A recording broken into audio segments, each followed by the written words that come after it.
All right. Well, welcome everyone to another episode of V Bailey's Ask a Black Woman, presented to you by the HBCU Lounge Network. And this evening is Mom's Edition. And so we are super excited because we have a lot of queens here in the house tonight, and heroes to some.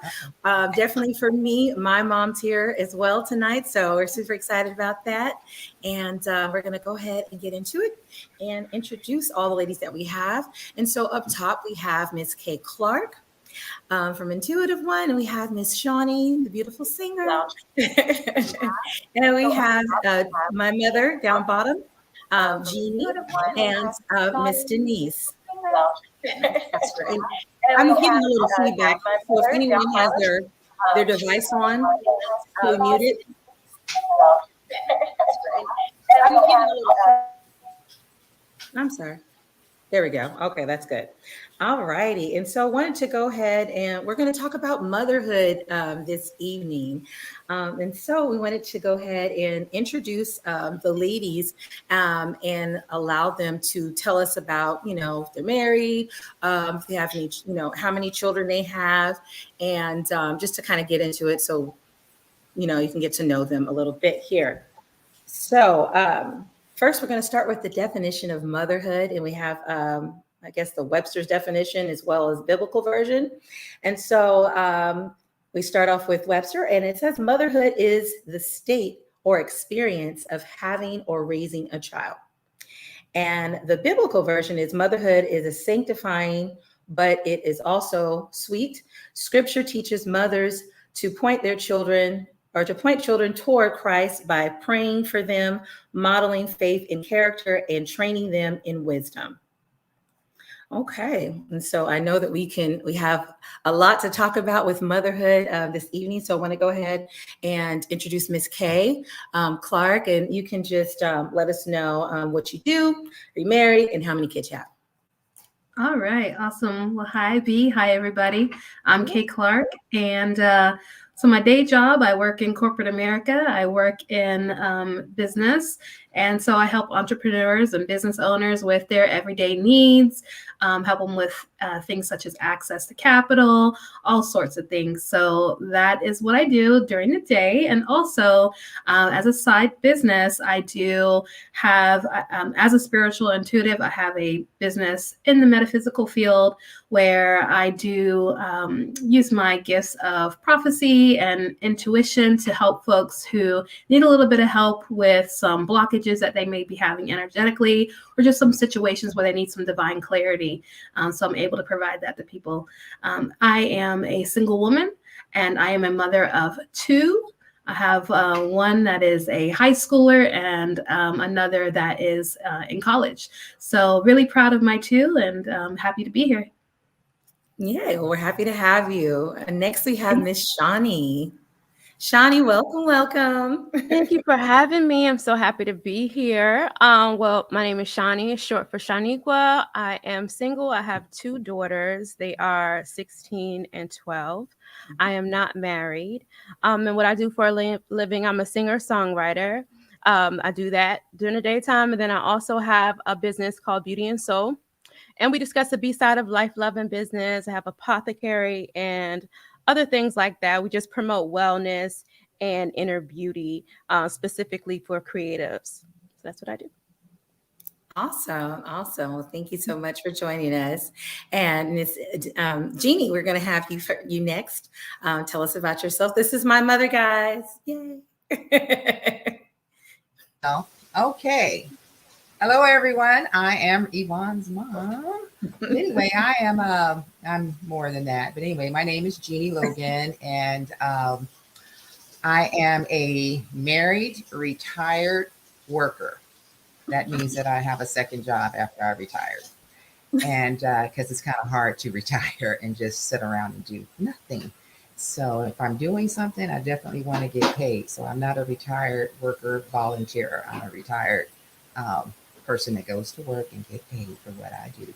And I used to work for the school district, and now I do some billing for a small company here in the Valley. And I enjoy working with different people. I am a mother of 5 and a grandmother of about 8, I believe it is. I don't remember, but anyway, a mother of of a few. And let's see, I got my degree late. I put it on the back burner and to raise my kids. And so it's kind of fun getting your degree with some experience of the world behind it. It makes it a little bit more easier. But anyway, I would say do it early on in life. So I'm here. I'm happy to be here. This should be interesting. And thank you very much for inviting me, Miss Yvonne. Oh, of course, of course. And she is Miss Cooking with the Genie. She left that out. She is a phenomenal cook. Everyone raves about her food. And so I know people have stories about their mom's cooking, and I definitely have plenty of them. And people come up and they're like, oh, your mom, she sure can cook. And they just rave about her cooking. I'm just like, yeah, she's definitely gifted in the kitchen for sure. So thank you, Mom, for joining us. And next we have Miss Lancaster Young. And so thank you for joining us. Miss Lancaster, Lancaster Young, tell us a little bit about you and, the questions that we asked for you. Married, single, kids, how many? Lancaster Young, tell us a little bit about you and, questions we asked. Okay. For you. My name. Married, single, yes. Kids, how many? I'm okay, someone is. Okay, Denise, we have you, it looks like you're on mute, but if you could mute any other devices that you have on, because it's doing an echo.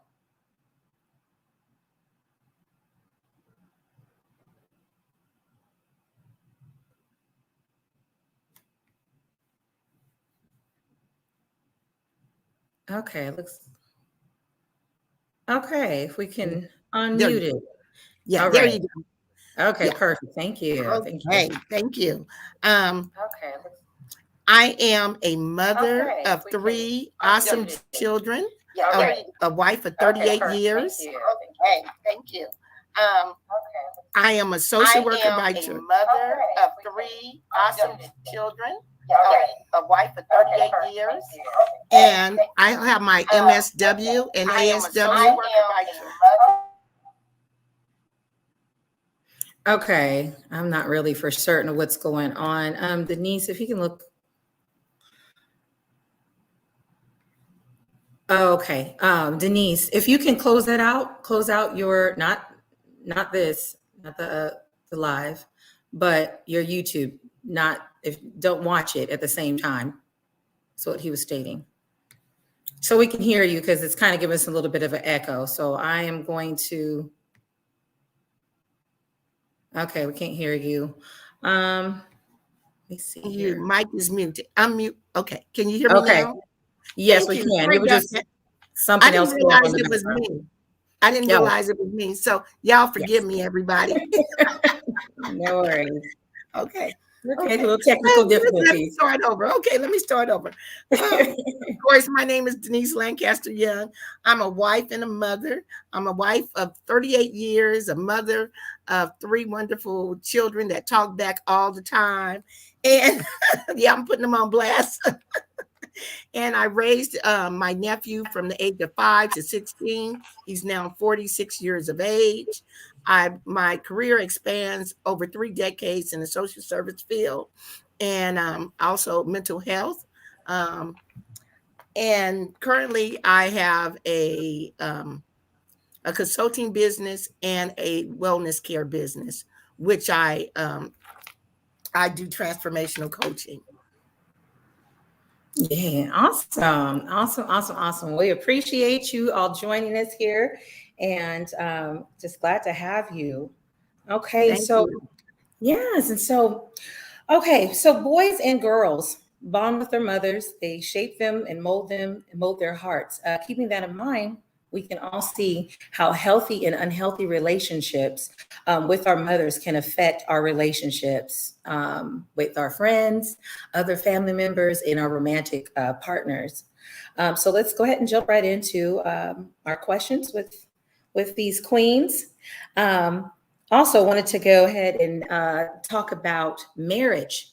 So we all know with marriage, I think that we can all vouch for this about the pressures that are on us, for marriage, especially on women over gentlemen.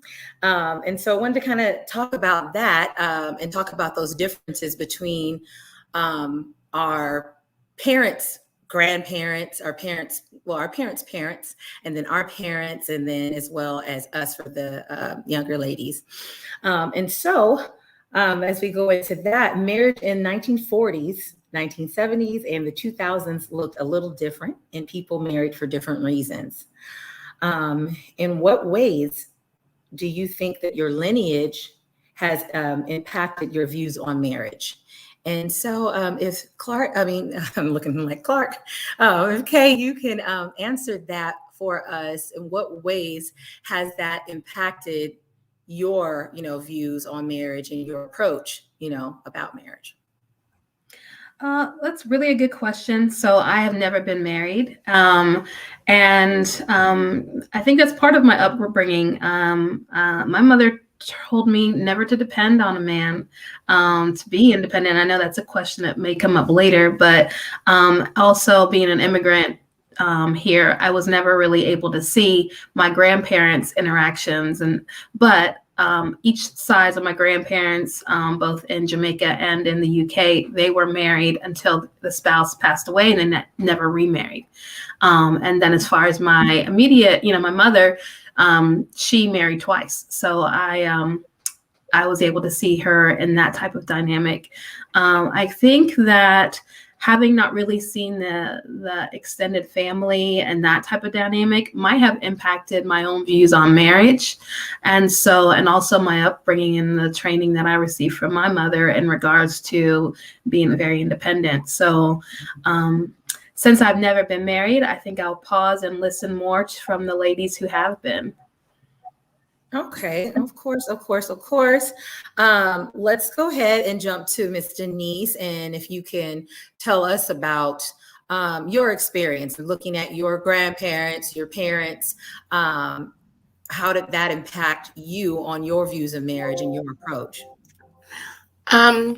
I do come from a lineage of where my grandparents were married, but unfortunately, I never got an opportunity to meet them. My mother passed away when she was 10 and she was orphaned, and she only told her story. So I get most of my belief systems from people that are modeled in front of me within our community. I grew up in a Black community where marriage was held by some very highly and others not so highly. But my mother gravitated to those that were married. So for us, she always preached the word of family comes with togetherness.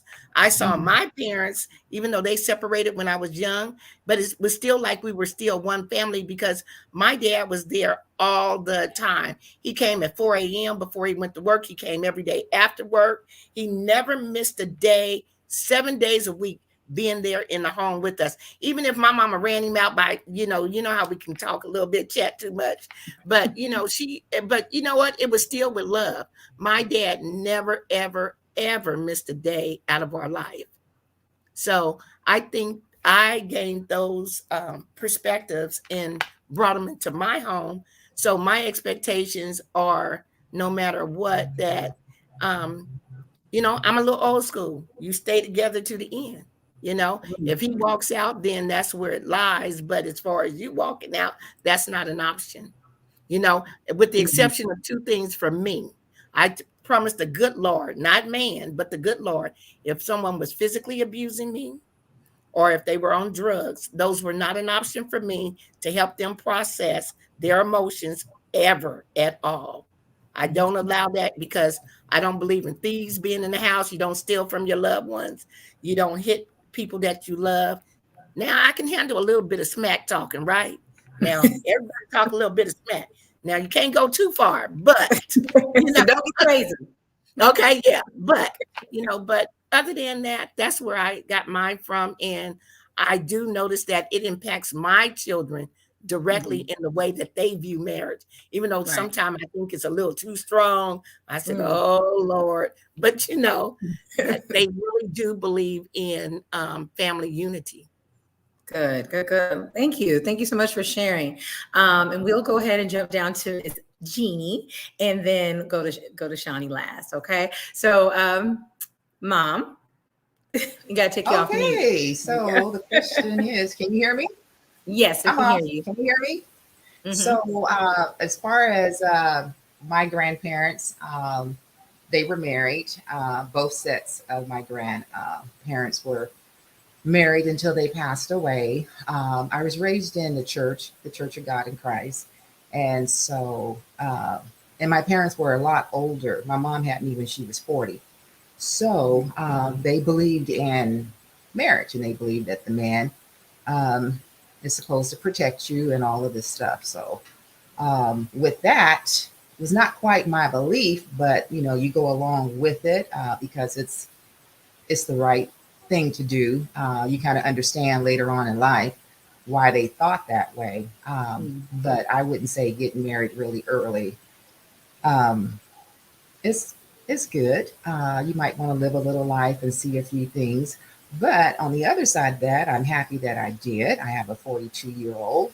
Um, and it's kind of nice to have someone that you can talk to and you're not no shame on anybody that's having a baby at 40 and 45 because my mom did, but I don't think that I would be able to deal with a hollering baby at 45 or 46 or whatever. So that's just me.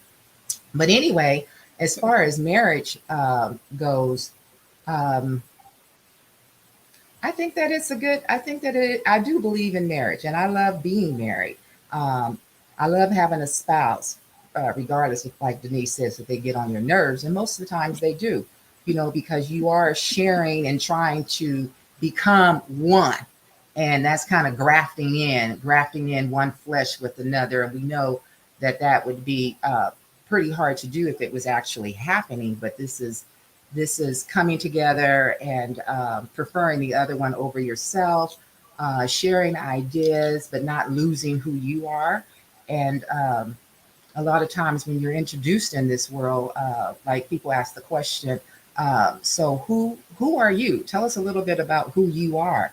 And it takes a minute to find out who you really are, because when you come into the world, you're introduced as this is my baby and whatever your name you may be. And then you grow up and you get married.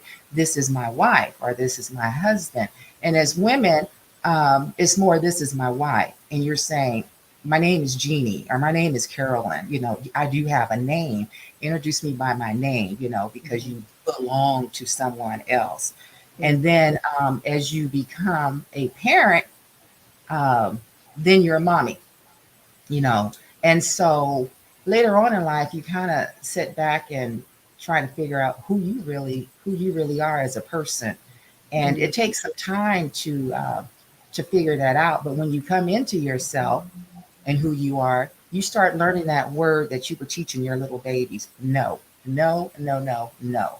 So as an adult, over 50, over 60, you learn no again. No, I'm not going to do that. No, I don't have to do that. No, I'm going to enjoy me and it's my time and here I am. And you can still do that in a marriage relationship if you talk about it. If you agree to still be your own unit and who you are, your own person, and experience life together, but knowing who you are is a good thing. So I do believe in marriage. It's good. It may not be for everyone. Someone wrote in the chat, why is it overrated? Yeah, I was going to get to You those. know, I think that I wouldn't ask that question per se. I would think that we need to talk about marriage a little bit more. We need to ask questions, just not to the girls like they did in my day, but to the men also. Mhm. Uh, you talk about it, what it really is, and not fantasize about being married, but because it's real. It is definitely a real change that you may not be quite ready for. It's not going to be perfect. And so you can't give up on it. You can, but you try it again, and then that one may not work, and then you try it again, and that one may work. And it's okay. It's okay to keep trying. It's okay, because we're here to learn things about ourselves. We're here to share who we are and our experiences. So you're not a failure. You're just trying to make it work. You're just trying to make it happen. And when you find that right person, whether it's the first time, second time, or third time, it's all good. And don't let nobody tell you anything different or label you as someone that you couldn't make it work or something's wrong with you. No, nothing's wrong with you. So I hope I answered your question. Probably took Yes, too you long. did. But, oh well. Yes, you did. No, and I think that is why it's so important to have these conversations. A couple ladies have already mentioned some things that I want to go ahead and touch back on. But having these conversations with both young men and young women, we can get a better understanding and an appreciation for what does this look like and what marriage is all about. It isn't just so you can, post pictures online and social media and say, well, I'm married now, and all that stuff. Just to say that you're married. There's work involved, and there's a lot of beauty in the work. But if you have that impression, if you're just doing it to be doing it, or and not for the right reasons, then of course it's not going to be that great. So let's hear from Miss Shawnee. Okay. So in reference to my grandparents, they both were married on both sides. But did they have happy marriages? No. Neither one of them. And to be honest, no one in my family currently has a happy marriage. Which is really, really sad. And I see that very often in a lot of Black families, or I would say people of color. I wouldn't even just say Black. And it kind of shaped the way I think of marriage. It, from my mother's perspective, if it was her way, I would have been married at 18. Like she had already had everything set for me. I was engaged. And I was trying to go along with the plan that she had for my life. But it didn't work for me. I never felt like I was ready, or that he was a person that I should commit myself to. And I'm so glad that I made that decision, because my life probably would have been a lot less happier than it is right now. But however, although I've never seen a healthy marriage within my own family unit, I still believe in it. I still believe in it. I still want it for myself. But do I need it? No. I want it, but I don't need it, And I think it's important for us as women to, like how your mom said, to not lose ourselves in everything else. You know what I mean? Like lose yourself in the kids, lose yourself in your husband, your partner, or lose yourself in the person that you're trying to make your partner, because that happens too. You know what I mean? And then as women, we're like, okay, well, what about me? And then we're starting to feel like, we're not, being appreciated. And then our health starts going down. And then, everything just starts falling apart. But we have to remember that we take care of ourselves first. So I still think marriage is a beautiful thing.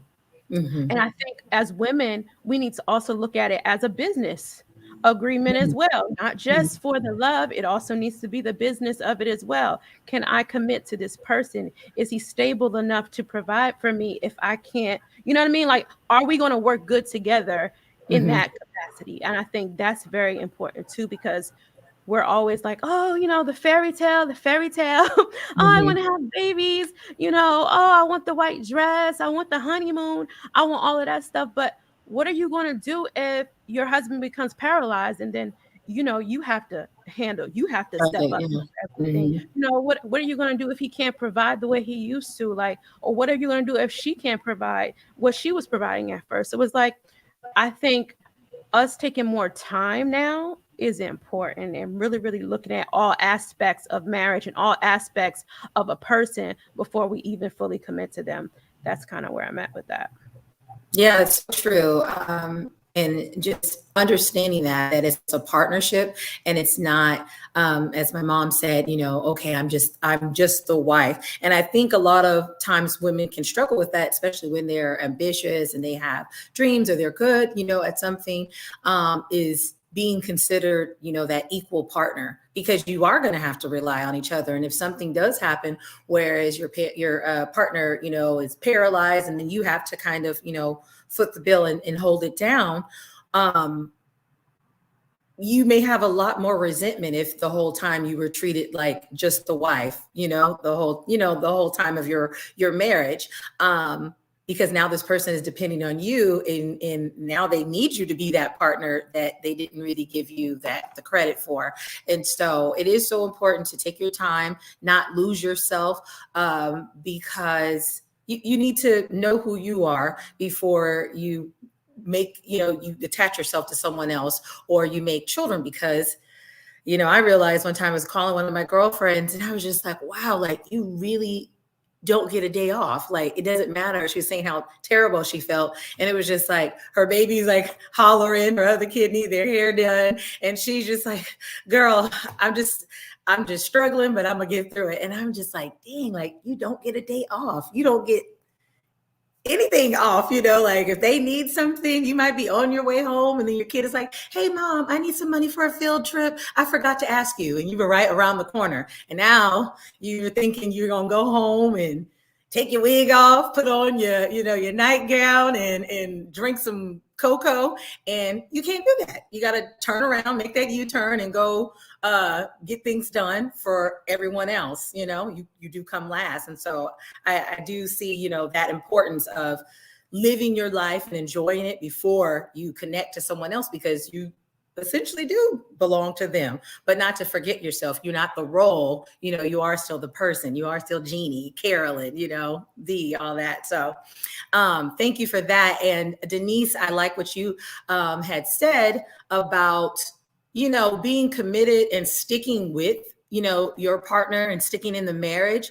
But you're not no fool, and you don't teach that, as if this person is abusive or on drugs, then, you can't hang in there. And a lot of times there are some people who have upbringing where their moms or their parents may say, stick it out, even with that going on. Like, well, you got to love them through, you got to help them. It's just like, okay, well, I don't want to die in the process. But some people are really, serious about that, really, strict on that, like, you stay together no matter what. And so I'm really, I'm glad that you brought that up, because it's very important, for folks to hear that you can have your standards, and there are certain things that it's just like, okay, you kind of breaking the vows, homeboy, or homegirl, because there are some women out there who, go through the same things, can be abusive verbally, physically, and, some more stuff. So thank you so much for adding that. And okay. I think that's all that I wanted to touch on. I was kind of taking some notes on what you guys were saying, because you made some really great points. So thank you so much for sharing your thoughts on that. Okay, so we're going to move on to our next question. And that is, what is one of the things that you said that you wouldn't do when you became a parent? What you wouldn't tell your children, or the way you wouldn't raise your kid that way? So let's go ahead and get into that. I'll go ahead and go back to you, Ms. Kay. All right. Well, two things really. One of the things actually just kind of piggybacks off of some things that we just mentioned. Mm-hmm. Two things is, one of them is, I said I wouldn't lose myself. So, I seen my mother raise us, and it was four of us, and kind of lose herself. And we've been out of the house. My youngest sibling is like 30. So, we've been out of the house for a while, and she's still just now getting over empty nest syndrome. So I said I was not going to lose my identity while raising children, because I always knew, my mom always taught me, children grow up fast. They grow up fast. So I knew proactively that I needed to know who I was before that happened, so not lose myself. And that really goes for almost anything. So outside of all of your titles, you just can't attach yourself to any title, whether that be wife, whether that be mother, whether that be VP or whatever, because as soon as that thing is taken away from you or the children leave the nest, who are you? So I think I said I was not going to lose myself. The other thing is that I was not going to be emotionally abusive, verbally, physically abusive. I was not going to do that. I wanted to foster an environment that my children were able to be openly affectionate with me, express themselves. So I wasn't going to create this domineering environment where what I say goes all the time. And so I said I would not do that. And so one of the things I practiced when my children were really young was attachment parenting. So I nursed and breastfed both of my children. They slept in the same room with me or us if I was with, the dad at the time. But yeah, my children actually even slept in the same bed with me until they were like 6 or 8. If they watched us back later, they might be like, "Mom, why you tell everybody that?" So yeah, I said, just want to create more of a loving environment where they could just come up and give me a hug. Or come up and just say, "I love you." Because I just, growing up, it was not a comfortable thing to just be like to show affection and to give hugs and kisses and things like that. So I would not be abusive, domineering in that way. And so I'm really happy that I have my parenting style maybe very different than what I had. Right. And that's great that you were able to be successful in that, because just what you mentioned, I've been hearing that quite a bit lately. I talk to a lot of people, obviously, but just hearing people share their stories, and so many, especially young women and young men that state that they didn't, that they knew that they were loved, but they didn't feel like the love, like with the affection and stuff like that, or their moms never told them that they loved them, or their dads never told them that they loved them, but they would do different things with them, and obviously, people show it differently, and we're learning that too, about those different styles of love language. It's not just the cookie cutter thing that we see on TV and think like, oh, that's what a loving family looks like. It'll mess you up, if that's what you think, or you take as the gospel, because it's not. Yeah. Well, I don't want to misconstrue. I definitely knew that I was loved. Yeah. However, to have someone say I love you would be like, ew, it's uncomfortable to hear those things, or to be hugged. And now I sound like an abused child, but no, it's just like there was none of that touchy-feely stuff. There just wasn't. It was none of that saying I love you, like, love you. Oh, I love you so much. Like, I make sure I tell my children every single day whenever they leave that I love them. But like to say I love you or to hug and we just didn't do that. And that's why I said I wouldn't continue that same type of environment with my own children. Thanks to them.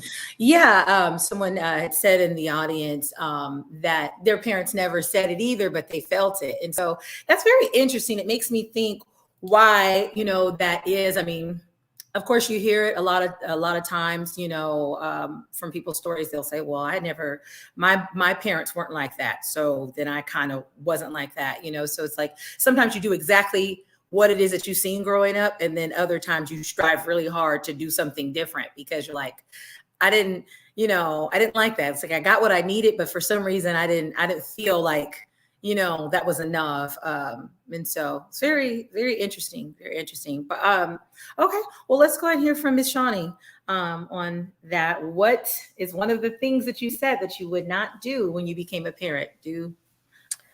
I would not silence my daughter's voices.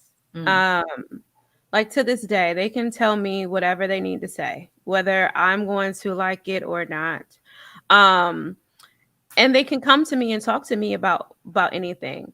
And in my house, growing up in my household, it wasn't like that. It wasn't like, welcome, let's discuss situations. It was like, this is the law and you follow the law or not, but this is the law.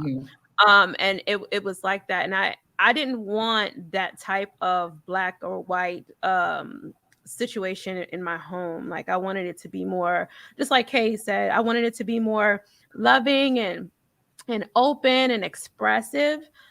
Similar to Kay, I didn't hear "I love you" growing up. I hear it now from my parents, which is very, very funny to me. I hear it now from my parents as an adult, but I didn't hear it. I didn't hear it when I was growing up as a child. It was mainly like follow the rules. These are the rules. That's just what it needs to be. And I caught myself, if I'm being very honest, I caught myself communicating with my daughters like that when they started to get older, and I had to take a step back. I'm like, wait a minute. I remember how I felt when I was hearing those type of verbiages to me when I wanted to do something. So it's just like just being aware of how I'm coming across, because strong black women we have the strong black woman like passion in our voice sometimes, but just trying to lean more into the softer side of myself, especially when it comes to my daughters, because I want them to know that that's where their true strength and power comes from. It doesn't have to always be so masculine as we're portrayed in the media or whatever.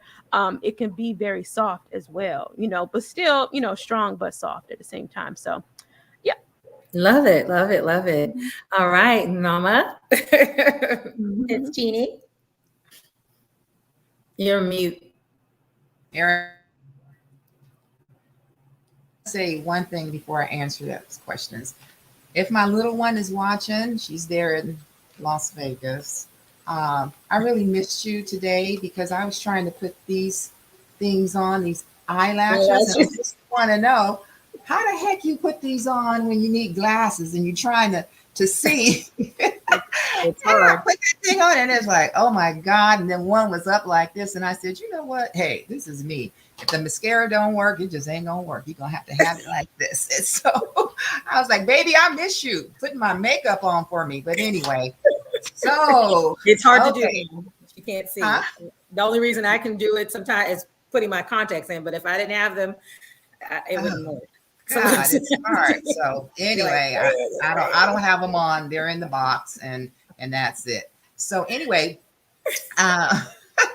so one of the things that my parents were pretty cool. They had us late, me and my brother.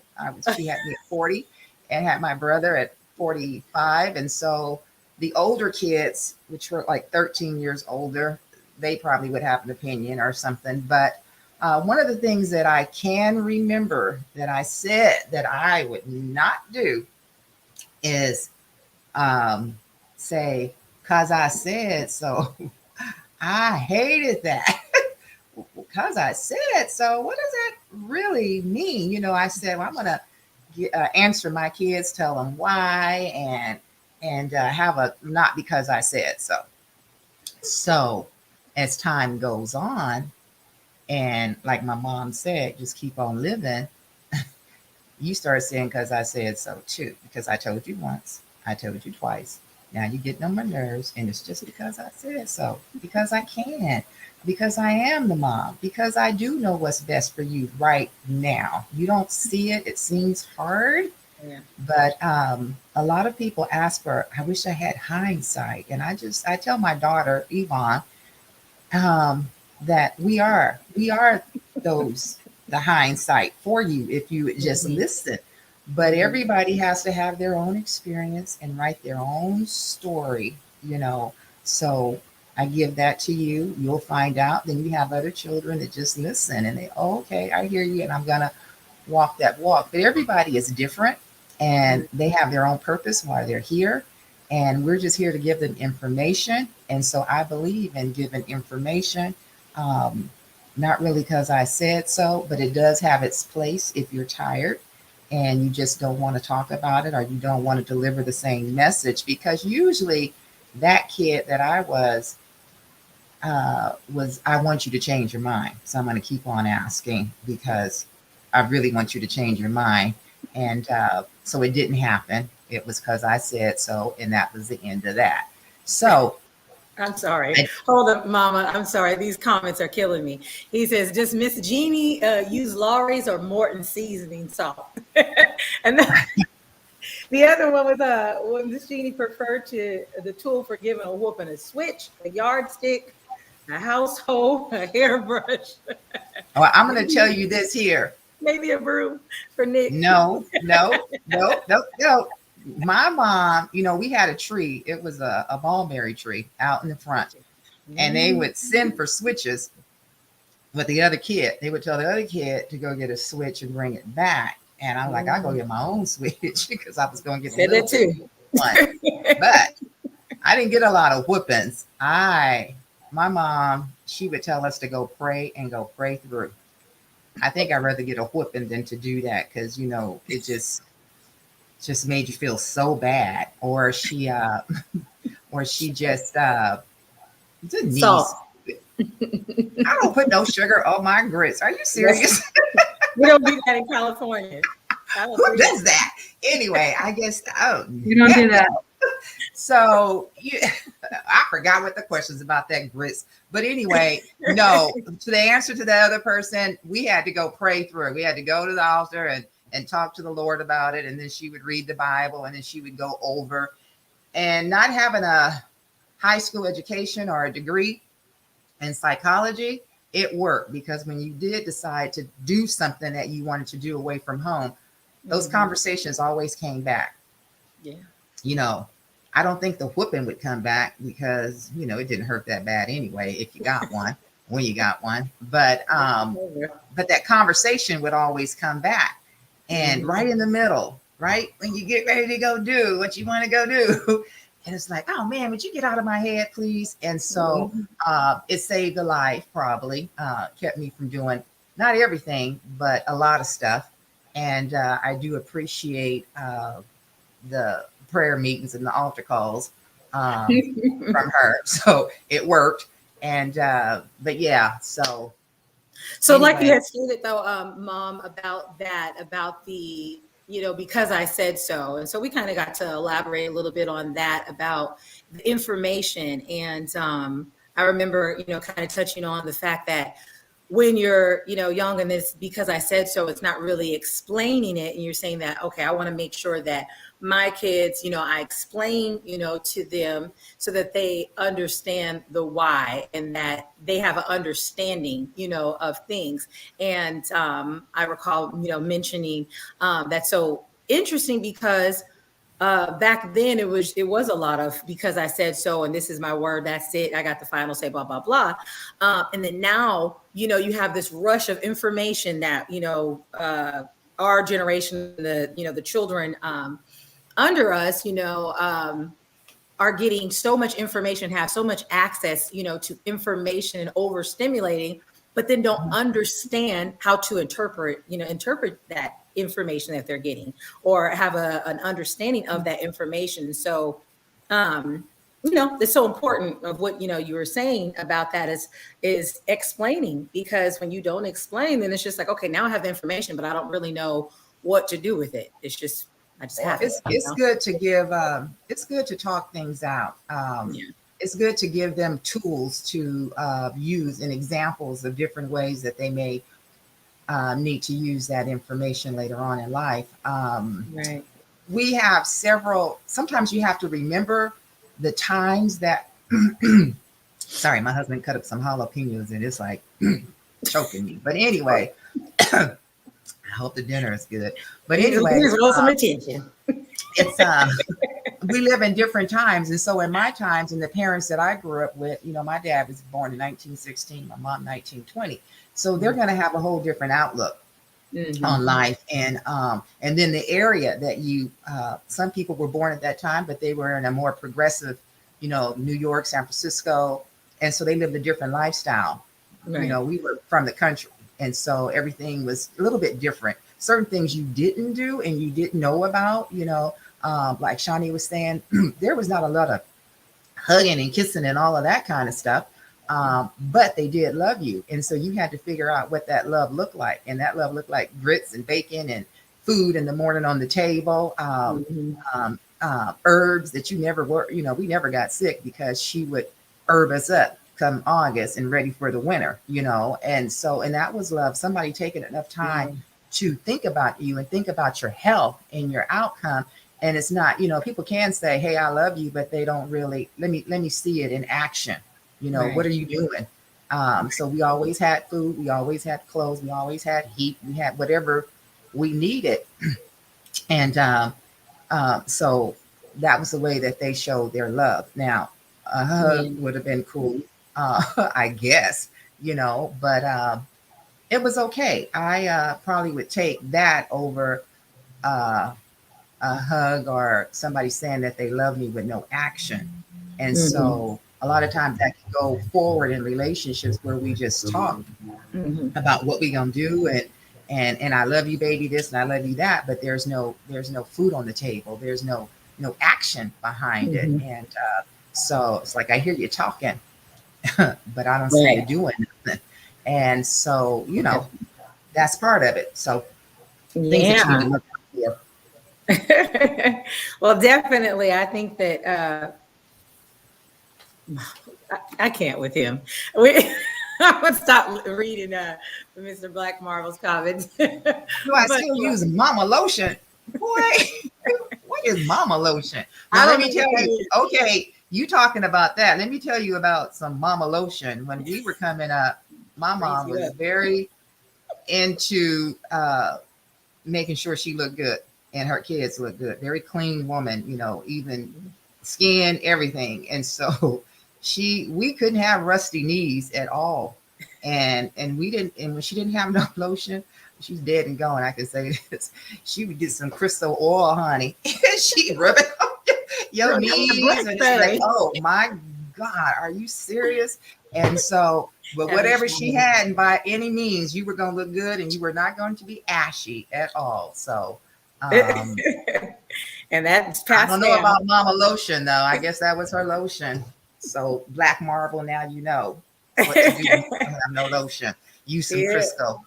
The mamas be having you shine and your forehead all shiny. Spit shine. That's okay. Everything. Well, Miss Denise, let's hear from you. For as far as I'll repeat the question is, what is one of the things that you said that you wouldn't do? Yeah. Oh, right. Okay. Let me see. I'm sorry. We've been talking about it for a minute. Yeah. What is one of the things that you said that you wouldn't do that when you became a parent? I never put those expectations on myself. I just always said for me that I would never stop educating myself so that I can always be the best parent that I could be. My mom was an older mom. She was born in 1925. She was just a mama, she just, everything was catered towards us. And so I just said I would always educate myself and just be the best person that I could be. I always have my own mindset and strong will. I just, I was that mama's girl. My mama, she said she didn't like you. I didn't like you. Okay. I was just down with my mama. So whatever she said, I always believed that she knew and God had given her those instructions for my life. And I just rolled with her. I never went against her. I could be in love this week and I'd be like, oh, mama, please, you got to like him. And she go, I was like, oh, yeah, but you have to. I'd be jumping all up on the bed. And then the next 5 minutes, I'd tell them, I'm sorry. We just can't be together. I can't have your friendship. And that was it. And I just did not go against my mom. And so I never had those expectations. As a mother coming in with my kids, I just made sure that the expectations were with my husband and I, what some of his beliefs that I could work with, and he had to work with some of the beliefs that I work with, I believed in. And so we just worked together as a partner on that so that we can create our own rules for our own household with our own children. I am that lovey, huggy mommy. I always want to hug and kiss. And my kids didn't see that on the paternal side of the family. So one day my daughter said, Mom, why your family always have to touch and hug and kiss every time you guys see each other? I don't know. That's just the way it is. When you That's walk in the room, the first thing you do is embrace each other, say, I love you. In the morning, when you get up, you got to say good morning, because if not, it's going to be a problem. You know, some people, they let their kids walk around the house and they never even speak. So Yeah. polite, being mindful, having grace. You know, when someone does something, just having grace in the household. I had one kid when, you know, she started going through puberty. She would walk in the room and say, "Don't look at me." And, you know, I'm like, what? Let's turn around and start all over. But, you know, just giving grace in the household, you know, letting go, forgiving, you know, and moving on.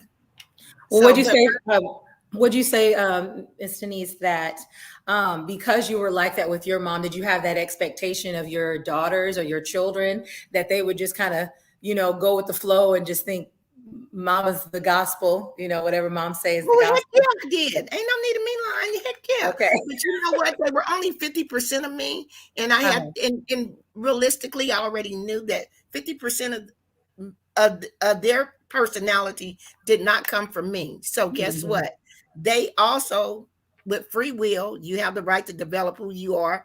And I raised all three of my kids to be very strong-willed and mindful, you know, so they are going to speak their, you know, their piece. And I'm the type of mother, that never bothered me. It bothered my husband, but it did not bother me. I didn't really feel like they were talking back, but in his mind, they were talking back when they spoke, you know, but they didn't speak to me. I didn't feel like they were speaking down or belittling or being disrespectful. I felt like they were just expressing themselves. And my belief is when our children go out in this big world, it's a lot of things they can't say and they can't do. So I wanted to create an environment for them where they could say how they felt, leave it at the table, and be okay with it. Because when they go out in that big world, if you say everything that you feel, it's going to be a problem. That's just the bottom line. Yeah. Oh, we see Miss Ashley's in the building. Oh, and by the way, I just want to say grits for me, okay? What did you say about the grits? Wait a minute. He was saying sugar, salt, or grits. I just want to say grits for me.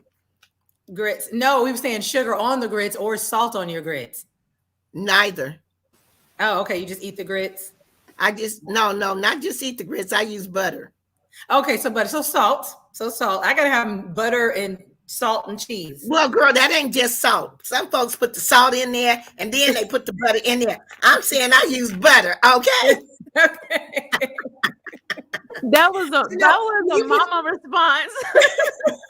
When you put sugar in there, to me, that's like, okay, it's not cream of wheat, but you know, that's just my opinion. No, mine don't come out like cream of wheat. So I'm gonna have to fix you some. I know Jeannie can cook, but she ain't the only one can throw down in the kitchen. Okay.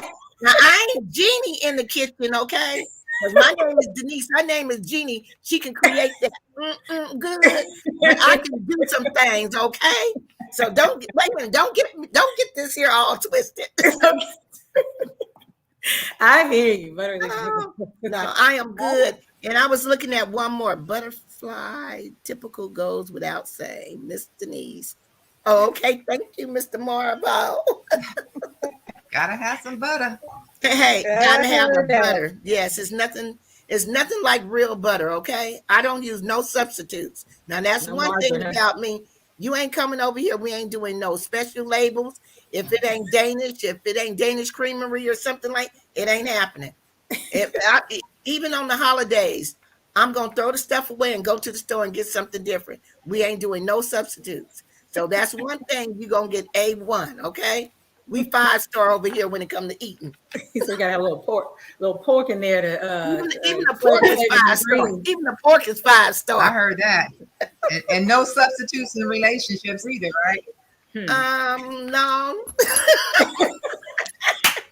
Well, I ain't gonna hey, to each his own. All I can say, hey, you gotta be happy, right? Right. Okay. Well, let's go ahead and dive into our next question. You guys are so funny. Let me see. Okay, so what would you say is one of the things that you would have done differently as a mom? Now we're talking about hindsight before, but now that some of your kids are grown, as far as, Mom and Denise, some of your kids are grown. And, even Kay and Sean, you guys have teens or 18. What would you say, reflecting now, what would you wish you did different? Done different. So Yes, go ahead. what I'm proud of is that I shifted and corrected whenever I saw I was wrong or raising my kids a certain way that probably wasn't healthy. So having two children, one, that's 20 and another one in high school, you do things with your firstborn that you learn a lot of lessons with that firstborn. Unfortunately, sometimes they're a bit of a guinea pig. And so you're like, okay, maybe with the next one, I'll do things a little bit differently. So you're constantly calling the audible and shifting. So as far as things I would do differently, I did things differently with my second than I did with my first, and then I continued that with my first. And so even though they're grown, when they come home, I still try to continue that. So one of the things would have been with my firstborn, when he was a baby, I used to baby talk him, and I was a single parent too. So all he heard was me. So I was like, okay, with my next one, I'm not baby talking nothing. In fact, when she comes out the womb, I'm talking to her the way I'm talking to you guys. And so I am really proud that I was able to do that. And then I definitely honed in on the vocabulary and the reading and all that with my son, my firstborn, because, I was like, oh, that really affected maybe like how he communicated and stuff. So my second, I was like, okay, I'm not doing that. I'm no baby talk. Not no baba and, whatever the words were. I use SAT words with her, and I'm really proud of that and how I corrected course with my son.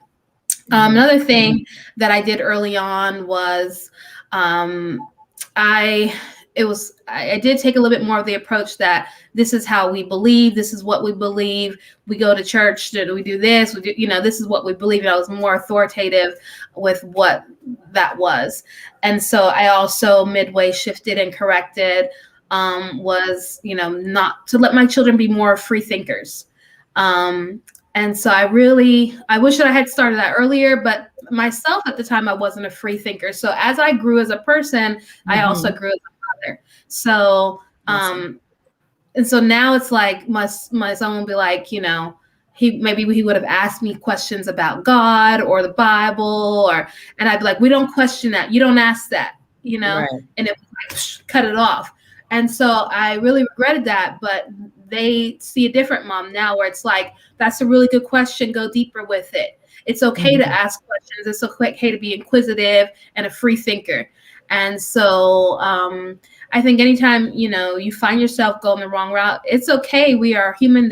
Motherhood did not come with a handbook. So I was waiting to hear that. It sure did not. I wish it had. I did read some books, but those did not prepare you at what to expect when you're expecting. So yeah, and so but and so overall, I did the best that I could, and that's not really all that you can do. But those two things is teaching them to speak up for themselves, communicate, free thinkers. And maybe I didn't always raise them that way, but when I realized what I was doing, made the corrections. So hope that answers. Awesome. Thank you. Okay. Miss Shawnee, what do you wish you would have done different, or what has crossed your mind of things that you've learned that you would do differently if you could? Honestly, I wouldn't do much different. Not to say that things have been perfect, but I've learned through everything. You know what I mean? So I don't regret anything. Because I love who my girls are right now. I love that they question. I love that they speak up for themselves. And I love that I can be honest with them, even like with the hard, truths of life, So that's one thing that I'm proud that I'm able to do. Even at a young age, I told them the truth about situations. I didn't sugarcoat and say, oh, this is happening because like, even for instance, when I called off the engagement to their dad, I could have went a route and been like, oh, well, mommy and daddy want to take some time away, but I didn't do that. I said, it's not true. I'm like, mommy and daddy are not going to be together because mommy is not happy. Yeah. And I said, Okay. you should never be in any situation when you are not happy. And they were like young little girls at that time. So they have seen me do what I need to do for myself to make sure that I'm happy. So I would say maybe I would have liked to include them more in my process, in my inner thinking, of the decisions that I was making and why I was making them at a younger age. But they were kind of young girls, so they probably didn't understand. But now, as teenagers, they're like, oh, we see what's going on. We see why mommy moves the Yeah. way she does. We see the way mommy works the way she does, and why she is protective over us the way she is.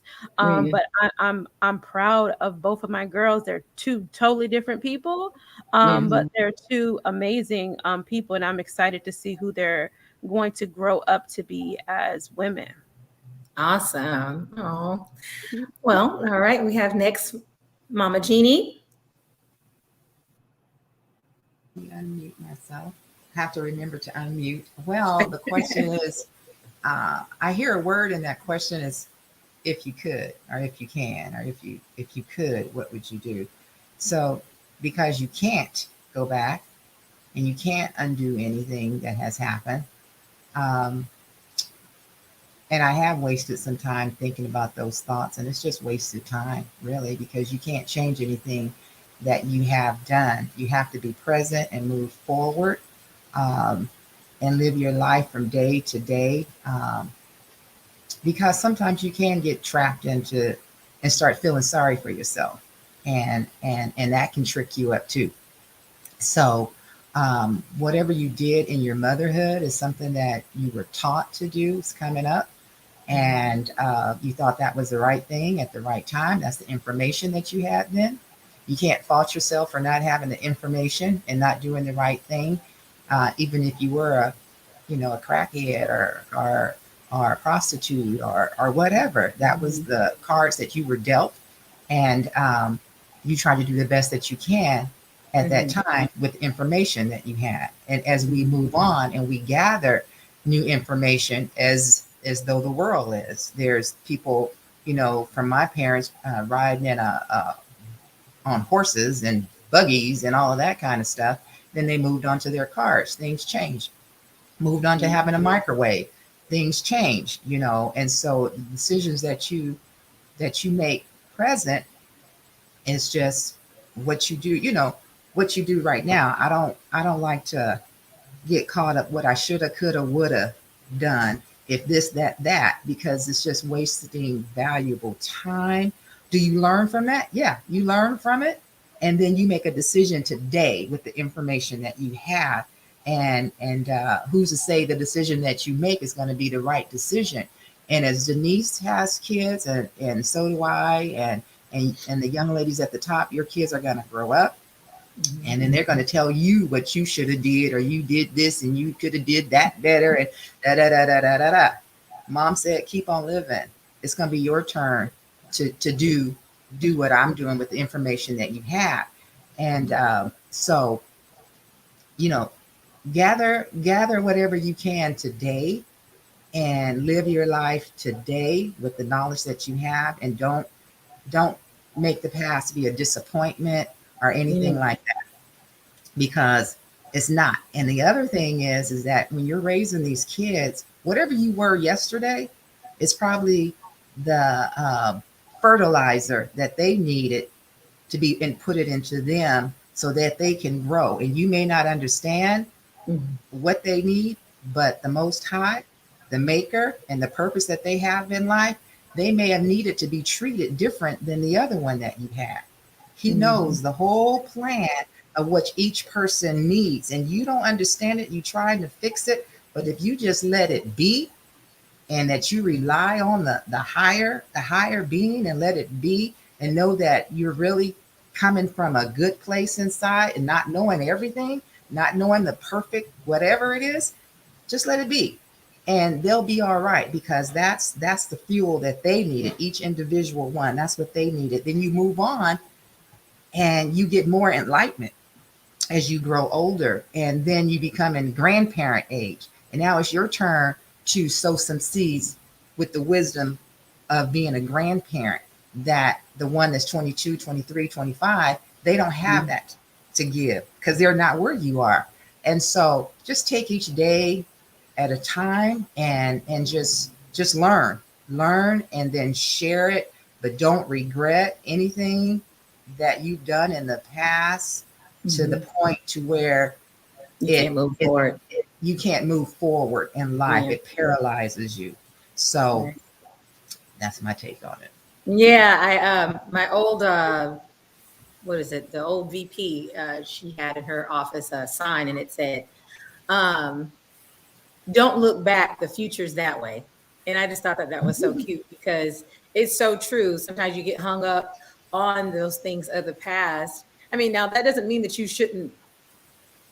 If you already are hung up on things in the past, that doesn't mean that you shouldn't go back there, acknowledge those things and heal from that, move forward. But getting hung up and stuck on things in the past and then just refusing to move forward, that gets no one nowhere, you or anyone else who's attached to you. So definitely thank you for that. And Miss Denise, let's hear from you. Anything that you've learned or feel that wish that you could have done differently as you look back with your children? Well, I'm gonna be honest with you. I'm completely satisfied with what I've done. Mm-hmm. And whether my kids agree or not, it is what I did, and I did it to the best of my ability. And I look forward to them being great parents, and they have all the solutions. And my words to them is, while you know more than Jesus, go ahead and make it work. That's my thing. Because sometimes I think when our children put a lot of things on us and say, well, you didn't do this or you didn't do that, it's like, okay, so you know more than Jesus this week, right? Okay, then you just wait for your turn, because your turn will come.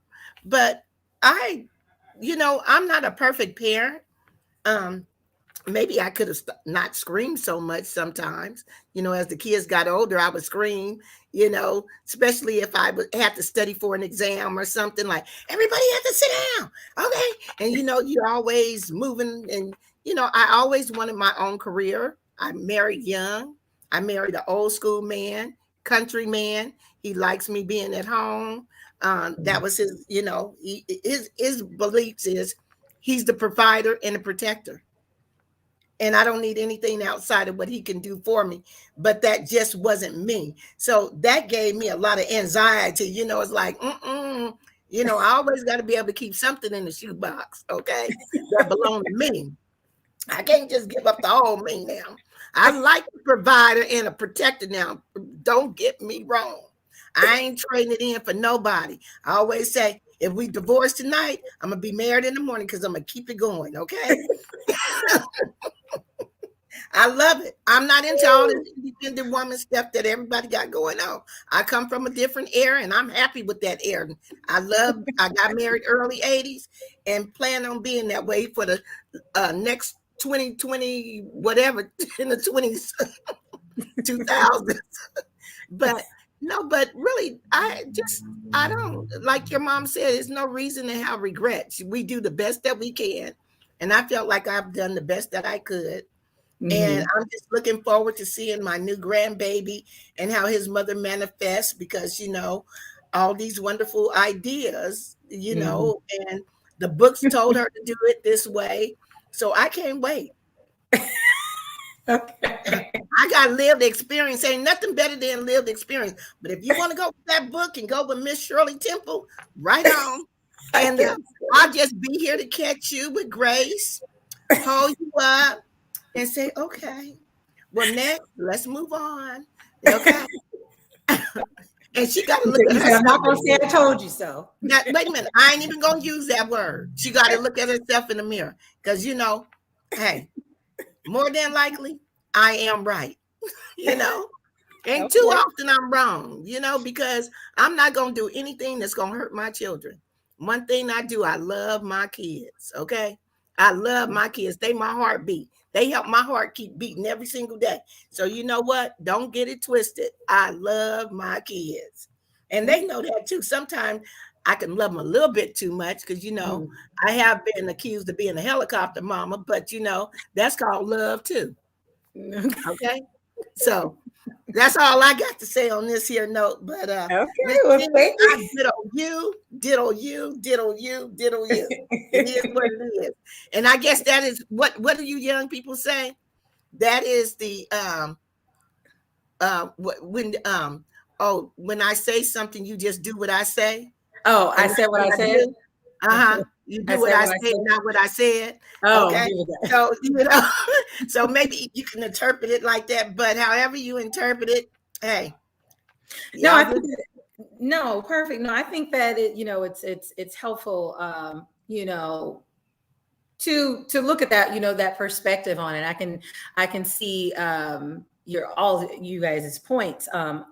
I like to what Kay was saying and Shawnee, just about like that course correcting, as you go. And even if back in the day you may have did things a little differently, and as you grow, as you keep living, as my mom said, my grandma used to say, you are able to see like, oh, okay, I've learned something new. And so it's never too late to still have those conversations. We're always learning. I mean, I'm a mama's girl, so I'm always like, well, what do you think about this, Mom? What about this? And then when I don't want to hear it, I'll be like, oh, okay. Oh, yeah, you shut it down. I gotta go. I love what Shawnee and Kay has said, and I love the way how they're interacting and working with their children.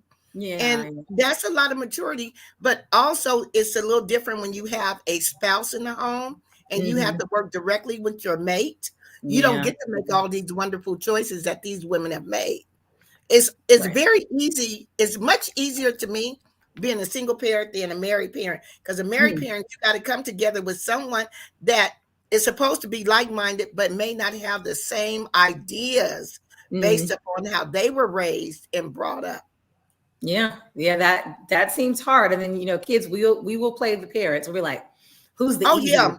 Oh yeah. We're like, let's ask this parent. Yeah, all kids play their parent. Yeah, if it's two parents and even if they ain't in the household, kids gonna play them at a certain age. Because you remember they only 50% of you. Okay. On Mother's Day, Mama get to go to Ruth Chris Steak Factory, Daddy's Little Waffle House, or Denny's. Well, I mean, that's why Mother's Day comes first. So you gotta, based on how you treat Mama on Mother's Day, is how we're gonna return the same energy on Father's Day. That's why Mother's Day comes first. And another thing, you remember that men's job is only to provide and protect. A mama's job is Proverbs what, ladies? Proverbs 31. 31. Okay. And they went to death's door. And what does that include?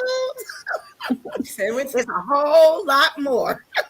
It's a whole lot. Okay, so we're going to go ahead and jump into, we have two more questions, but I'm going to kind of merge them together and talk about this percentage. So the marriage rate has dropped to 49% the last time I checked, for many reasons, upbringing, finances, timing, etc. And so I wanted to go ahead and ask what advice your parents gave you about marriage and relationships, and then what advice could you give your children or other people who look up to you as a parent or a mentor about marriage. So I will go ahead and take it to Kay. Even if you have not been married, still you can share your perspective on what the advice was that your parents gave you, and what advice you would give your children. Okay, if you could take that. Yeah, for sure. Well, the big piece of advice that I received from my mother was, and this may sound harsh, but it is what it is, to not only to not depend on anyone, but never depend on a man. So although I've not been married, I have been proposed to a few times and engaged once, but engaged really, really young, like 17, 18. So that it just was really drilled into me, and perhaps that's why I'm not married or chose not to settle at the time for a marriage that would have been all wrong for me.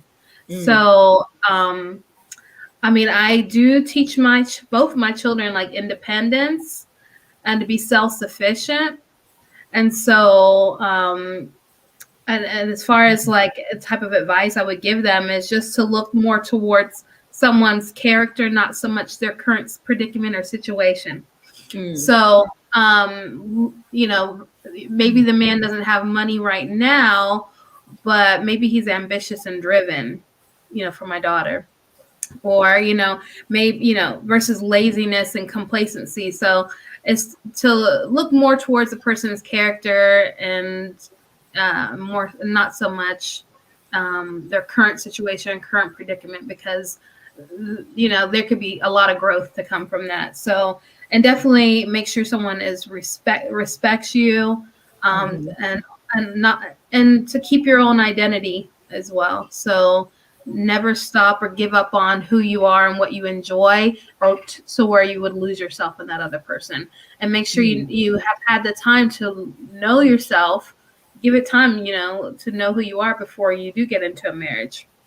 Because even when you get into a marriage, you're going to change. People change like every 7 to 10 years. You're like a whole new person. Yeah. And so it's very easy to lose yourself in that other person, lose your identity. So give yourself that time to figure out what you like, what you enjoy, and be okay with that singleness. Hope that makes sense. Yes, definitely. Thank you so much for sharing. And Miss Shawnee? I don't think I received any advice from my mother in reference to marriage. It was just like, that's just what you're supposed to do. That's what makes you a good girl. You get married. Even if it's not a situation where it's going to be beneficial for you and you're going to be happy. Which is not how I want my daughters, you know, to go about their selection process when it comes to their partners. So I'm always, you know, telling my girls just to make sure that, you know, they're taking care of themselves first and that they're able to provide for themselves first, before they are leaning on someone else to give them their needs. I'm like, make sure you know how to work, you know how to cook, you know how to do these certain things for yourself. So you're not codependent upon a partner, and then you have to stay in that situation even though it's unhealthy for you. But yeah, so that's kind of like how it was in my household. It wasn't oh, this is what you should do when you expect marriage, because my mother was a single mother. So she didn't necessarily say don't depend on a man, but it was implied. You know, it was implied, like, okay, you need to make sure that you can handle your own, because I don't know what's going to happen to you if you don't. And yeah, I see myself saying certain things like that to my girls, and then I kind of like, you know, also want to correct myself as well, because I do believe in partnership. I do believe that we are meant to be in partnership with other people. So it's just making sure that, you know, there's a balance. Yeah, I was just going to say that, a well balanced, because if you understand the importance of being able to walk on your own 2 feet, you know, but also, you know, be able to be in a relationship with someone else. To me, I think it is better, because even if you do have a husband that is providing, it's good to know that if times get tough, that you can get in there, get your hands dirty as well. Because if you don't know how to do that, then that's an extra pressure and stress that's going to fall on him, you know, as well. So, right. Thank you. And Miss Mama Jeannie? Hey. Hey, girl. I'm enjoying what the young ladies are saying. It's interesting. I'm thinking about it. And your question was about the advice. we're talking about the advice. I kind What of just advice? merged them. The advice that your parents gave you about marriage, you can give that last, but your advice, what would be your advice to your girls? You have girls and a son. And then so you can share the advice that you would give and then the advice that you were given about marriage from your parents. Well, I probably do it the other way around, but Okay. The advice that I was given, I think I said earlier, it just depends on what time you came up in and how much talking. We talk a little bit more to our children than they talk to us. And at least in my household and some of the households of my friends that I share information with, is that they had rules. You know, you get up, you get married, and you go to school and go to college, but you get married, you start a family, and that's what they wanted you to do. And so there was not much conversation. There was a conversation the day before I got married, which I won't share all of that information because my aunt was there and she's pretty graphic. But anyway, and and my dad shared some information, but like I said, it wasn't a whole bunch of conversation going on. You just got to hear if you sit still and be quiet in the room with them, and then you could hear things, and you found out things through the older siblings and stuff like that's kind of passed down to you. But conversations that we have today, it really wasn't happening. Me and my sister, we had a double wedding, and I remember my dad walking my turn to walk down the aisle to get married, and he just said over to me, he says, in the morning you're gonna have to make some biscuits. You're gonna make them biscuits for the rest of your life. You gotta be making them biscuits for the rest of your life. And I'm like, oh my God. He says, the car is right outside. We can leave now if you want. Grandpa's trying to have you do a rollaway bride. Serious, for real. And I'm like, okay. I said, Dad, stop. And so we're laughing. And anyway, I didn't make biscuits, but anyway, I did cook because I enjoyed cooking. It was something that we grew up and learned to do. But anyway, he was just, that was it. That was as far as it went, not a whole bunch of conversation. You just kind of knew through the church and through conversations what was expected of you. And so then later on, as life goes on and experience goes on and different things happen to you in life, you try to pass on some good information, hopefully. But I do think that the young people have so much information. There's some pluses and minuses to that. You have so much information. I don't know if they're afraid to make that decision or to get into it. When I was coming up, and Denise probably too, and I have to give our guys something because men are dogs, men are this. Make sure you have your own thing because this might happen. It's a bunch of negative stuff. And it's not really like that. We have to remember when we're making these statements, we're birthing boys too. We have male children, and we want these women out there to treat them with some respect and trust them, and hopefully they grow up to be a team and honor each other. So it's a lot of communication that was not really clear, and back then a lot of things was withheld, and you just had to learn them by trial and error. And but that's okay. But it was time to move on. And with the thing that I would say to my girls, and I have said to them and some other women that are girls that are not young ladies that are not my children, if they ask, is that these big expectations is this child. Hey. So you're taking applications for son-in-laws. He is a fool. So, I would say in a relationship, having all of these, let people be who they are, ask a lot of questions, have conversations. Don't jump into a physical relationship too early, because it definitely changes how you feel and views. My mom would say, keep your pocketbook closed. I didn't know what the heck was a pocketbook, but we figured it out pretty quick. That means don't give it up too quick. Keep that one thing you can control. Great So question. keep control on that, because you want to know who the person really is that you're dealing with. And so communicate, ask questions, learn the other person in different scenarios. And then this expectation, these rules, you take out the trash, you have the babies, you wash the dishes, and then he goes out and he makes the money. No, that doesn't always work that way.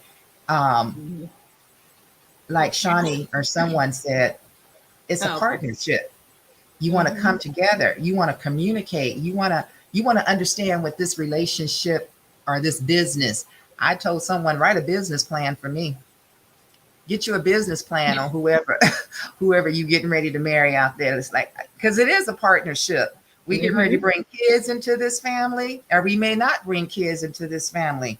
So what's your take on that? If you find out that I can't have any kids, or you can't have any kids, are you going to go and do something with someone else? How am I going to feel about that? Things that you don't want to talk about. What about these other relationships that you had outside of the marriage? Are they going to creep back in after, How do you feel about just different things? Because if you're sexing too early, not having good conversations. You have one thing on your mind, and you're going to get to the point, if you're with that person for a long time, somebody may not be able to do that. They may not be able to hold that for you. And if they can't, then what's going to happen? What do you have left? So there's a lot of things before you jump into that. You need to have some conversation with that person, and it is not going to be perfect. And I don't believe in falling in love, because when you fall, every time I fell and hit the ground, it hurt. So this falling in love is just something that people say. 1 Corinthians, the 13th chapter, talks about love. And when it talks about love, I said, Lord, help me, because I'm not measuring up, because it says love is kind. Love don't keep count. We keep count. You did this last week, and you said that, and I heard, and all of that kind of stuff. It says love suffers long. So we have a whole different idea of what we feel love is than what the Bible says that love is. And the love that God gave and showed for us is a little bit different. And so we need to figure that out too. I'm infatuated with you. I'm lusting after you. Just tell the truth of what's going on. I need to get some, and all that. Just tell the truth where you stand and handle your business in a wise way, because you don't want to bring children up in this thing. It happens, but you got to be wise. You got to be wise about it, because they have lives too. And so, and there's a lot of beautiful single parents, as the two ladies are here, and you're just grown. I'm just trying to say you're grown and you can do whatever the heck you want to do.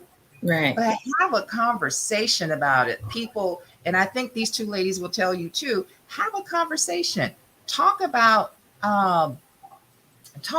things before you decide to get into a long-standing relationship.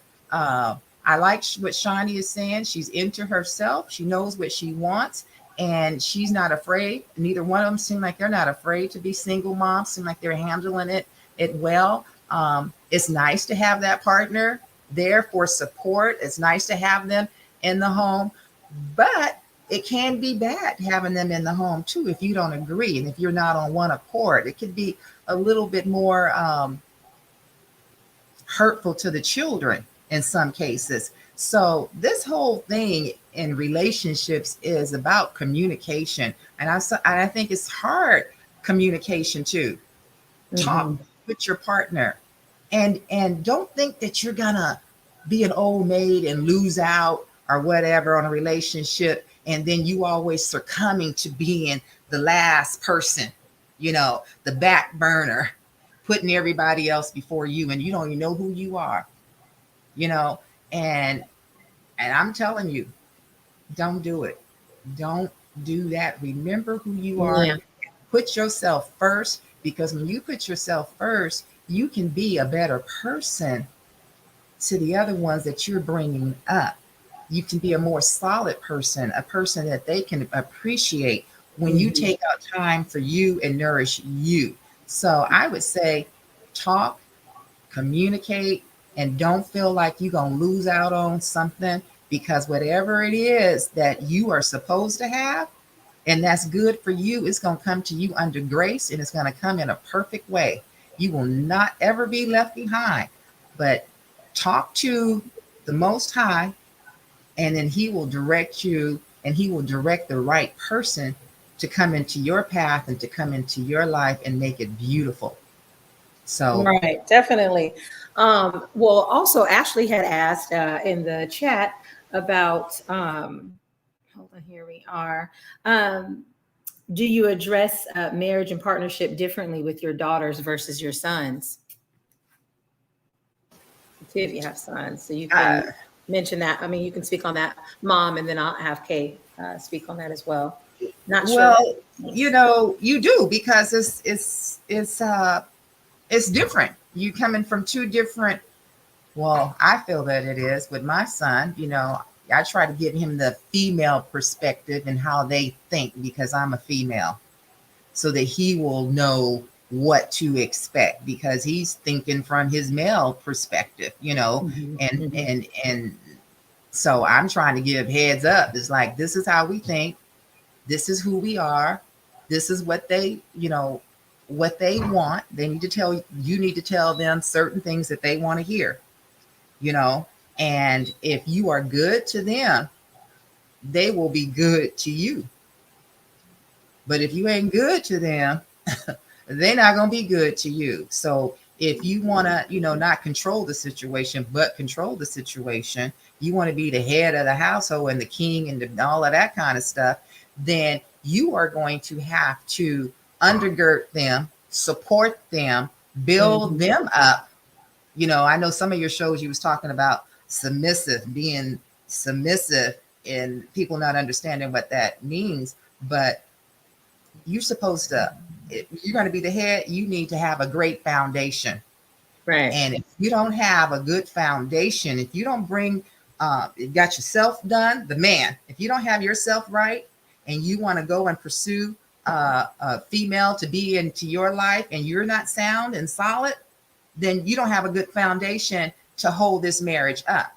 And when she comes in, she's going to need the support, but she's coming in with support too. She's coming in with help. She's coming in with knowledge, because that's the way that she was built. That's the gene, the chromosome, or whatever that she has, because she is the helpmate. So God didn't create you no help and is ignorant and it don't know anything.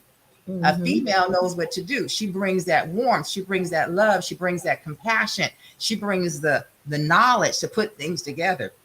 Because while you're thinking one way, the male, she's thinking of all kind of ways. She's thinking of all kind of arrows that could be coming against you. And she's sharing that information with you. So you are a unit to work together, not separate, not to dominate, not to step on or be cruel to one another, but to support one another, to listen to one another, to share one another, so you can build your dynasty, and that it can be real strong, solid foundation. But you got to be good to yourself.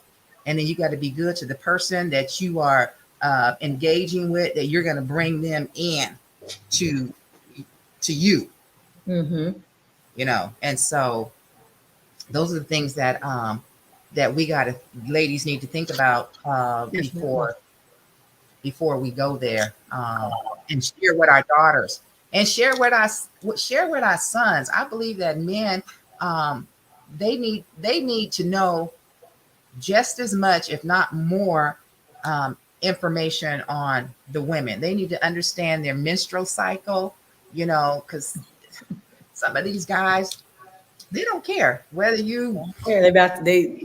want to.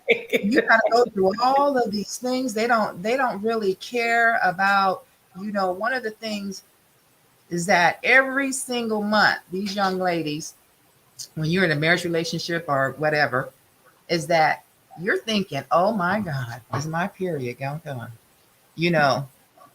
So So that when don't you get make married, that don't make it as fun as it is for them, because you're concerned, am I going to, get pregnant or whatever?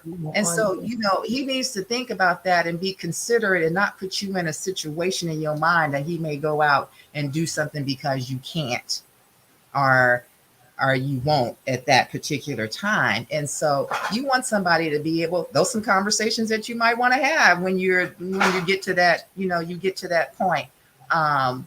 Let's talk about it. Let's talk about everything. And so everybody's so full of information these days.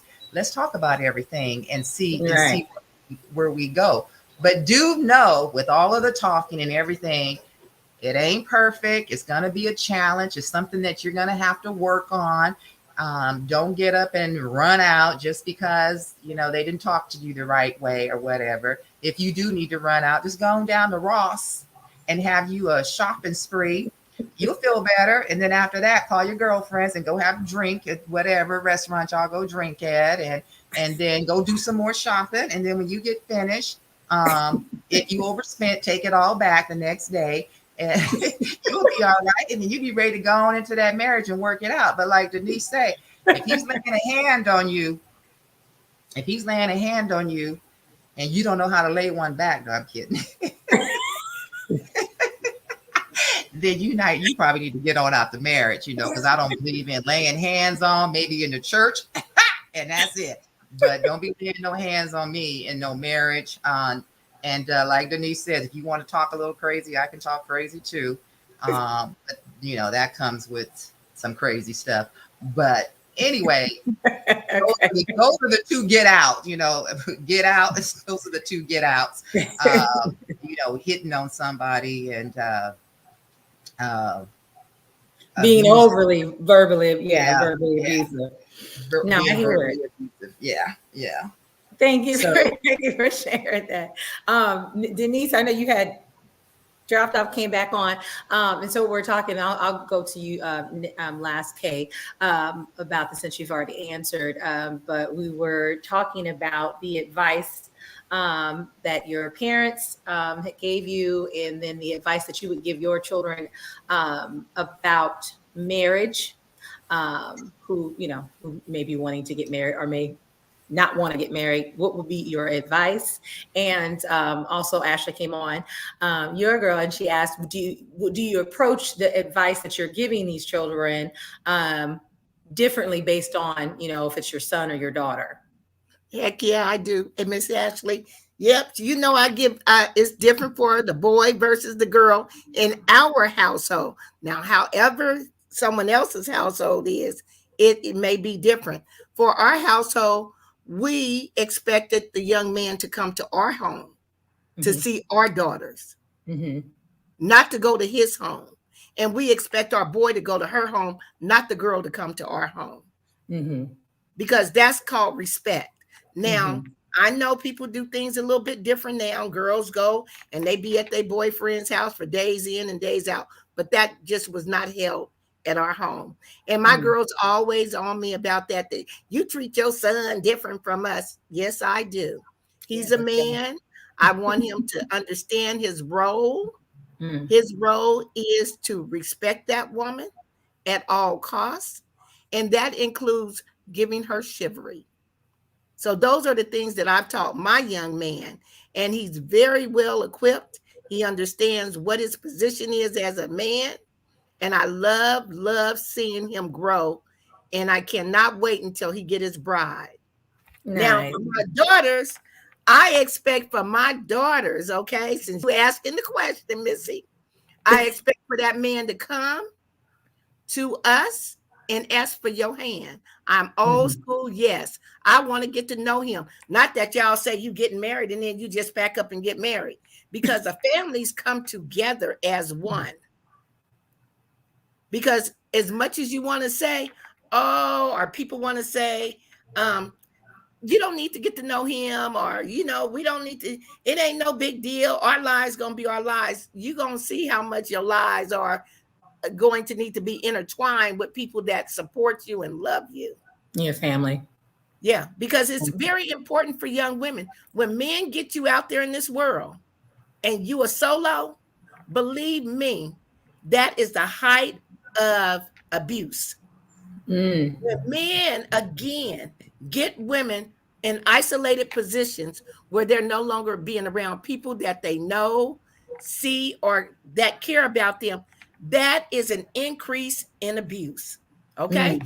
Physical or emotional abuse. So all women, be very careful of that isolation. I don't care how much he say he love you, because love don't hurt. It don't make you isolate. It only helps you elevate. So that's my take on that one. Now, we got 2 snaps for the rest of it, okay? For the rest of it, get to know your partner. I grew up where we actually had courtship. You had to come to my home and you had to sit in the home. The guy had to sit in the home. So you never was left alone. But you had, my mother expected you guys to communicate. She expected you to talk about things that were very difficult to talk about. What is your goals? Who is your mama? Who is your daddy? Did they live together? I mean, what do you guys do as a family? Do you have any siblings? What's your siblings' name? When I'm going to meet them?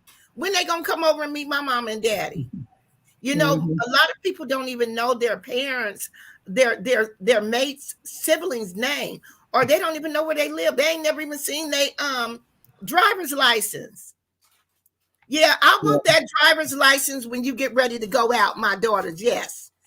Text me, take snap picture, send me that driver's license, because I want to know who he is. Okay? That's definitely how I grew up. Because if you ain't married, guess what? If something happened, the law gonna call who? Why?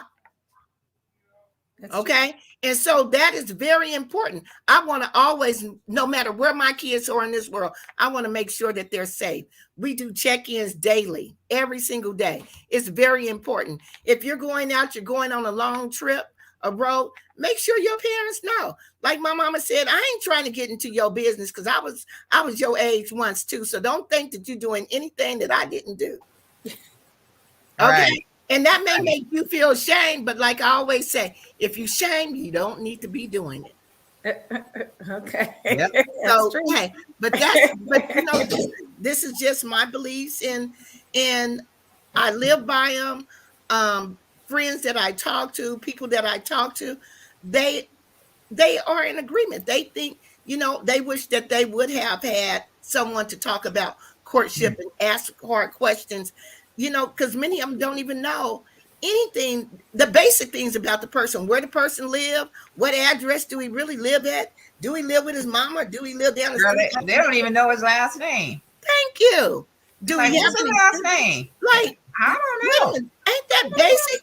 Does somebody really love you and care Might be about your you? brother. No. Wait a minute. They want you to meet their brothers and sisters. They want to take you to their family dinner. They like, my baby gonna be coming over here for the family dinner. My family kind of ghetto, but my girl all classy.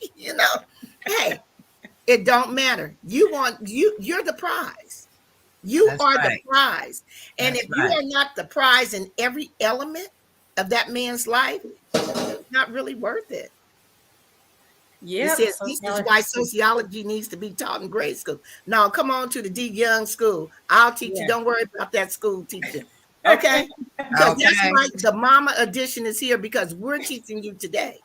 We're going to teach our own community so they can be the best that they can be. That's right. That's it. We ain't worrying about no school producing nothing for our kids, because a lot of it is not real anyway. It's from their point of view. It ain't from our point of view. So when my kids started in school, number one, from the day they started in school, I started teaching them about their history. When they were in kindergarten, they was reading books about people that looked like you and me. Okay? Yeah. And I remember my daughter asking me, Mom, is there any white children of any importance? You know how that made me feel? I felt so good. My baby in kindergarten Because most black kids, give me the little white doll. Oh, I don't like that black one. And they drop the black doll and the white one. Oh, I love them. That's my best friend. No, my kids, when they see the little black dolls on the shelf, they like, oh, Mom, she's so beautiful. And they be in all different colors. See, that's and important. You know what? That's already teaching your children to feel good about who they are. Mm-hmm. Yeah. And if we can teach, and it doesn't matter which kid it is, it can be your boy or your girl, because the more they feel better about themselves, the better they can treat other people that look like you. Mm. And then we don't have to be worried and concerned about why black men treat black women different than they treat their white partners and all that. We don't have to get into that, because they know that you are the queen. Okay. Mm. My son knows that we are the queen. It ain't no question. Mm. I asked him, what you looking for in a woman? He said, like you. And that ain't being that, he all stuck on his mama and he a mama's boy.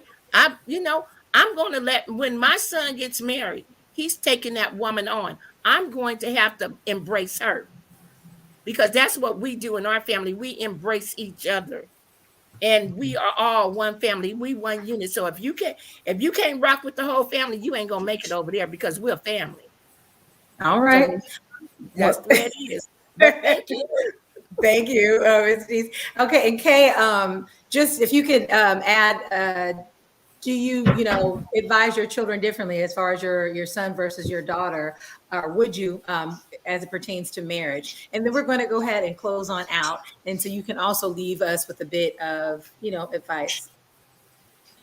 It's just, that's something I haven't really given a whole lot of thought to, because we haven't had a lot of discussions about marriage. So it is kind of eye-opening for me. Like, I just kind of hope that the way that I've modeled and raising them really said more, really, and just in the way that I ran my household probably spoke the loudest for them. And that was to choose someone who just, it's really two sides of the same coin. Be respectful, don't be disrespected.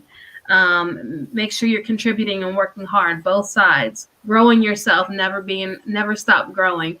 And really not any real distinct gender roles either in my household. So when it comes to cooking, the boy had to cook or the girl had to cook. Comes to doing the dishes, we all had to do the dishes.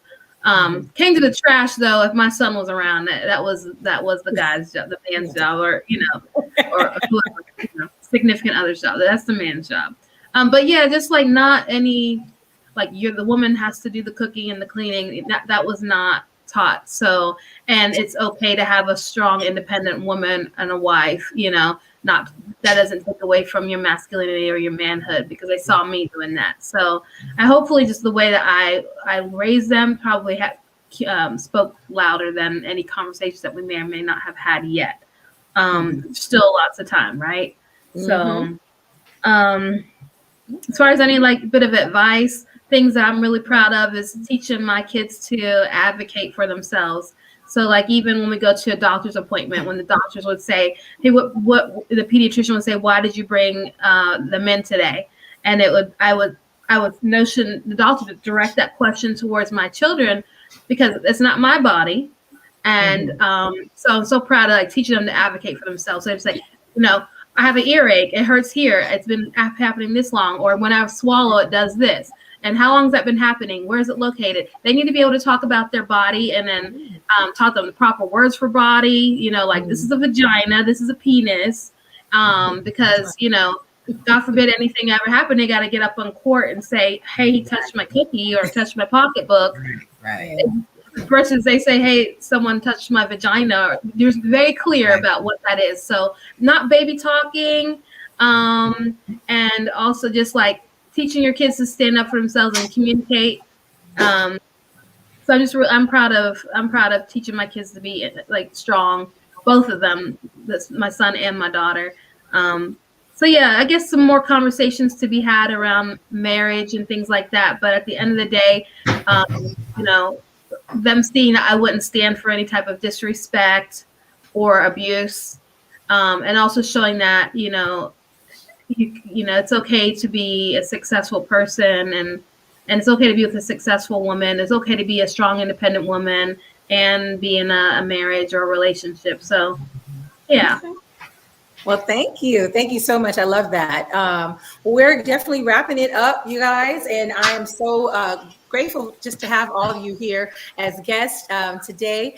And if we wanted to go around, just say any last words as we close out. If there's anything that you want to say, this is the opportunity to do so. Kay, did you have anything else that you wanted to add?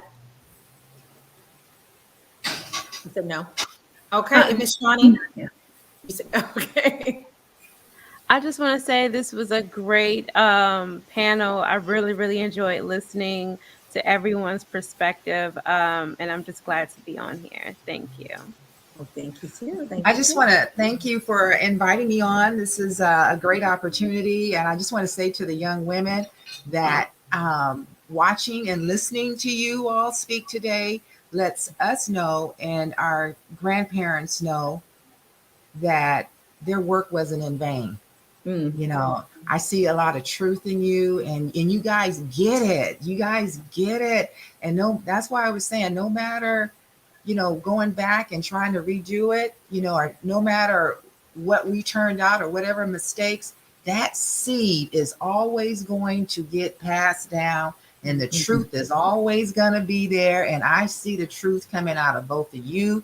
You get it. You may not be married, but I can hear and I can see that you get it. You have a good, strong understanding about being who you are, strong women. And I appreciate that. I'm glad I got the opportunity to listen to you and be on the panel.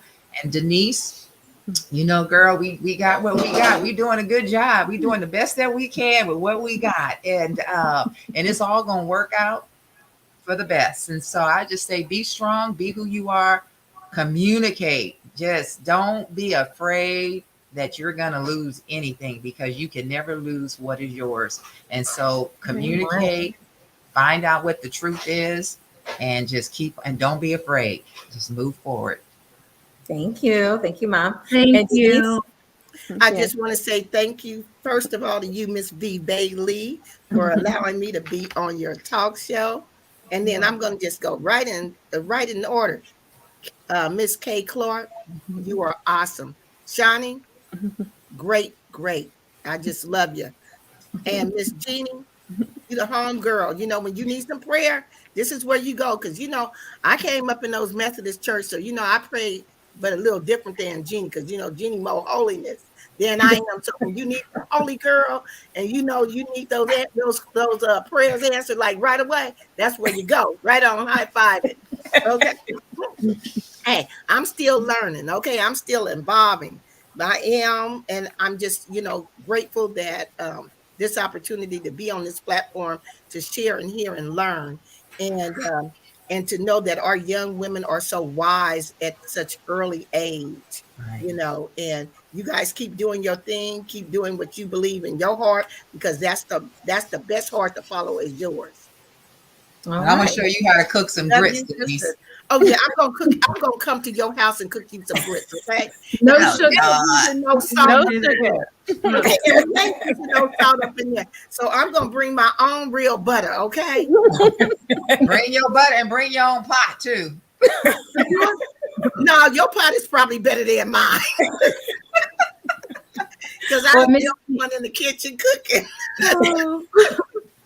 Miss Jeannie, you done a wonderful job with V. She is amazing. Yes. Amazing. She's so supportive and advocates for women, and she is an awesome person to know. So done a great job. Yes, I'm glad to get to know where she comes from. Oh, thank you guys. Thank you.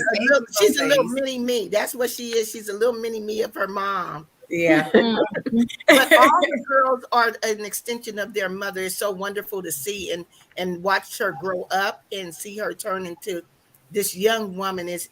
And I just really give it all to Jeannie, because Jeannie, you've done an awesome job. Oh.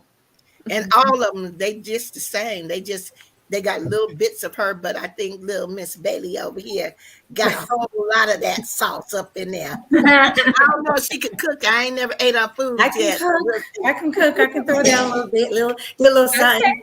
I ain't no best cook, but I'm She a can good cook. cook. Wait a minute, I ain't no best cook, but I'm a good cook. Okay, you ain't getting me for my cooking skills. That's all I can say. But you gonna get it. You gonna get me for the twirl. We might have to have a mama's cook off or something.